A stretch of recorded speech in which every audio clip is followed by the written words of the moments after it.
नमस्कार बच्चों, स्वागत है आप सभी का मिशन शिक्षण संवाद पढ़ाई से प्रतियोगिता तक जूनियर स्तर विज्ञान की क्लास में। बच्चों, आज की क्लास में हम प्रकाश का परावर्तन के साथ साथ दर्पण क्या है के बारे में जानेंगे। तो आइए चलते हैं हम आज की क्लास की तरफ। बच्चों, प्रकाश ऊर्जा का एक रूप है जो स्वयं अदृश्य होता है लेकिन अन्य वस्तुओं को दृश्यमान बनाता है। प्रकाश जब किसी वस्तु पर पड़ता है और उस वस्तु से टकराकर हमारी आंखों तक पहुंचता है, तभी हम वस्तु को देख पाते हैं। बच्चों, हमारी आंखों में एक लेंस होता है जो उस परावर्तित प्रकाश को फोकस करता है और उसे रेटिना तक पहुंचाता है, जहां से दृश्य जानकारी मस्तिष्क तक जाती है और मस्तिष्क उसे पहचानकर हमें वस्तु का रूप और रंग दिखाई देता है। बच्चों, बिना प्रकाश के यह प्रक्रिया संभव नहीं होती, क्योंकि कोई परावर्तित प्रकाश नहीं होगा जिससे देखने की प्रक्रिया नहीं हो पाएगी। आपने देखा होगा बच्चों, जब आप किसी पेड़ को देखते हैं तो आपको पेड़ का हरा रंग दिखाई देता है। ऐसा इसलिए होता है, जब सूर्य की रोशनी पेड़ों की पत्तियों पर पड़ती है तो वह हरे रंग की तरंगदैर्ध्य मीन्स वेवलेंथ को परावर्तित करती हैं, जिससे हमारी आंखें देख सकती हैं, जिसके कारण आपको पेड़ का रंग हरा दिखाई देता है। बच्चों, आइए जानते हैं अब प्रकाश के गुणों के बारे में।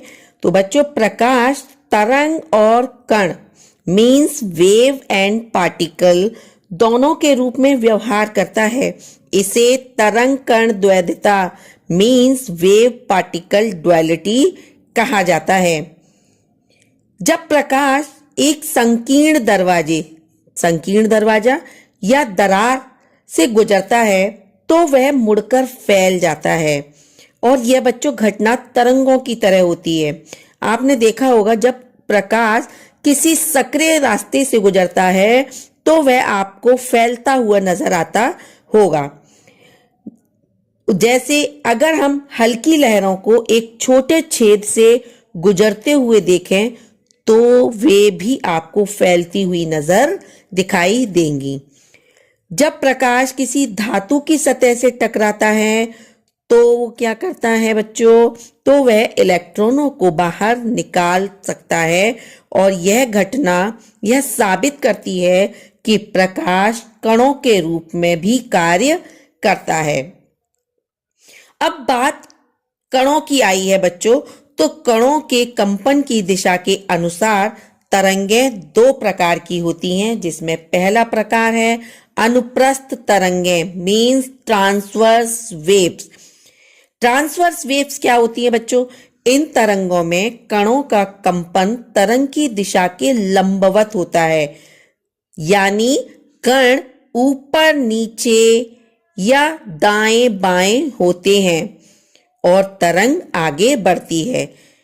अगर उदाहरणों की बात करें बच्चों, तो जैसे पानी की लहरें, तार में कंपन और प्रकाश तरंगें, ये सभी अनुप्रस्थ तरंगों के उदाहरण हैं।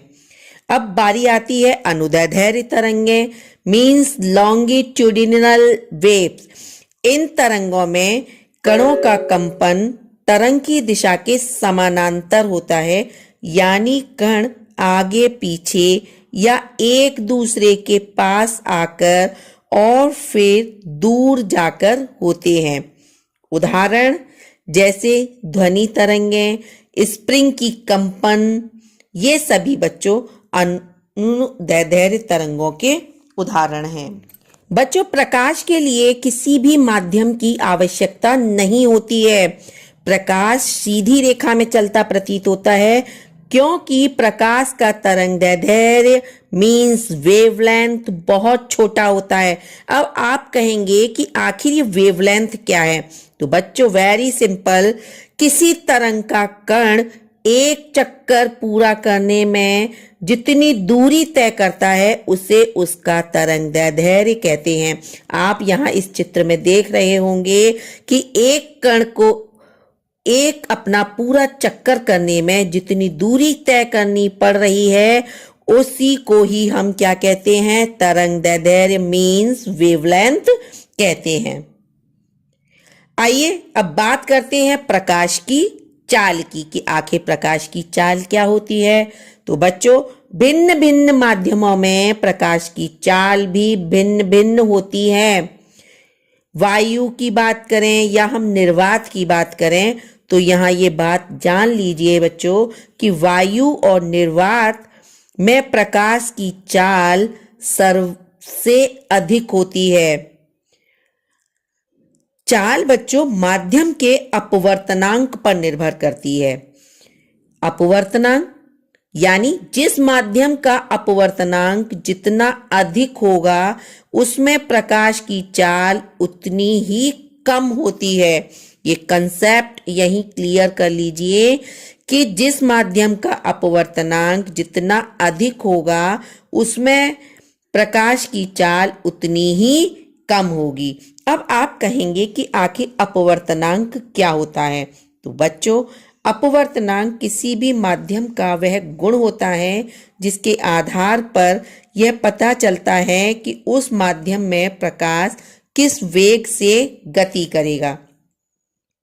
निर्वात की बात करें तो बच्चों, निर्वात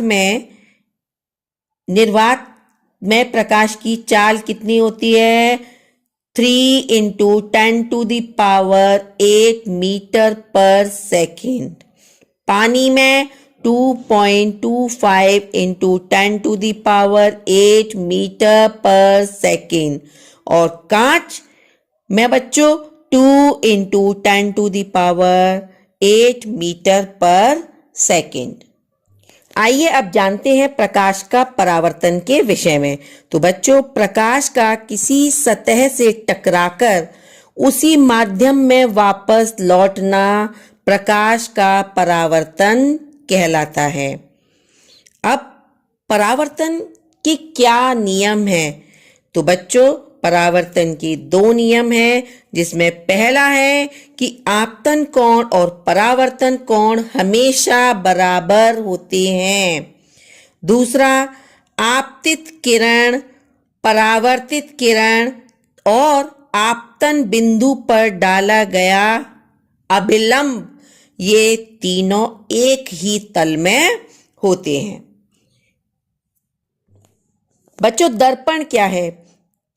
कांच के एक तरफ लेप लगा हो और दूसरी तरफ चमकदार दिखता हो उसे हम दर्पण कहते हैं, जिसमें हम किसी की भी छवि को देख सकते हैं। दर्पण एक प्रकाश की युक्ति होती है बच्चों, जो प्रकाश के परावर्तन के आधार पर कार्य करती है। अब दर्पण के प्रकार की बात करें तो बच्चों, दर्पण 2 प्रकार के होते हैं, जिसमें पहला है समतल दर्पण और दूसरा है आपका गोलीय दर्पण। तो सबसे पहले हम समतल दर्पण के विषय में जानेंगे।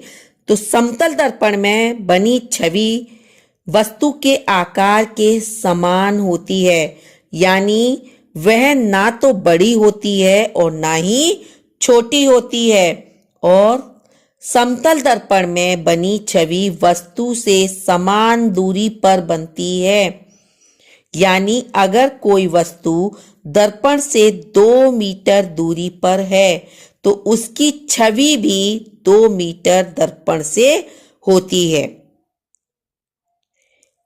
समतल दर्पण में बच्चों प्रतिबिंब उल्टा नहीं होता, बल्कि दर्पण में बनी छवि वस्तु के समान दिशा में होती है, लेकिन दाएं बाएं उल्टी होती है। और बच्चों, समतल दर्पण में बनी छवि वास्तविक नहीं होती है, बल्कि यह काल्पनिक मीन्स वर्चुअल होती है। आइए अब जानते हैं गोली दर्पण के बारे में। तो बच्चों, गोली दर्पण वह दर्पण होते हैं जिनकी सतह गोलाकार मीन्स गोल होती है।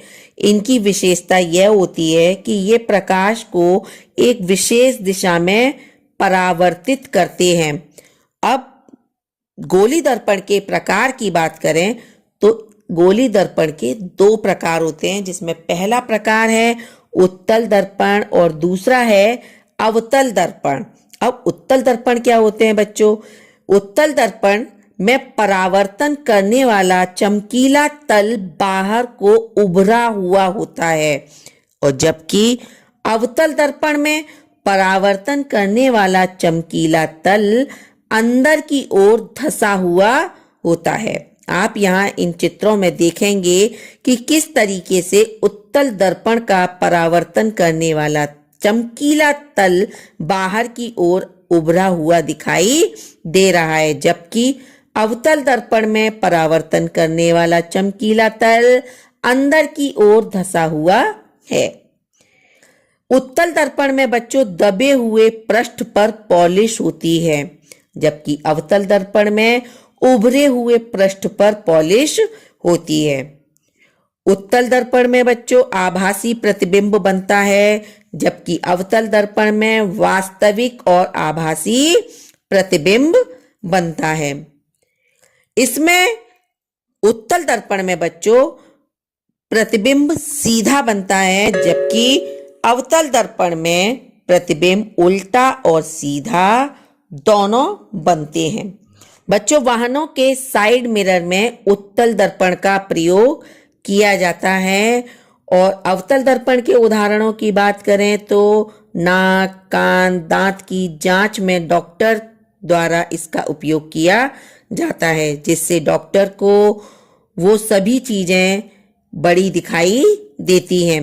दाढ़ी बनाने वाले दर्पण के साथ साथ गाड़ियों की हेडलाइट में और टॉर्च में भी अवतल दर्पण का प्रयोग किया जाता है, जिससे छोटी वस्तु बड़े आकार की दिखाई देती है।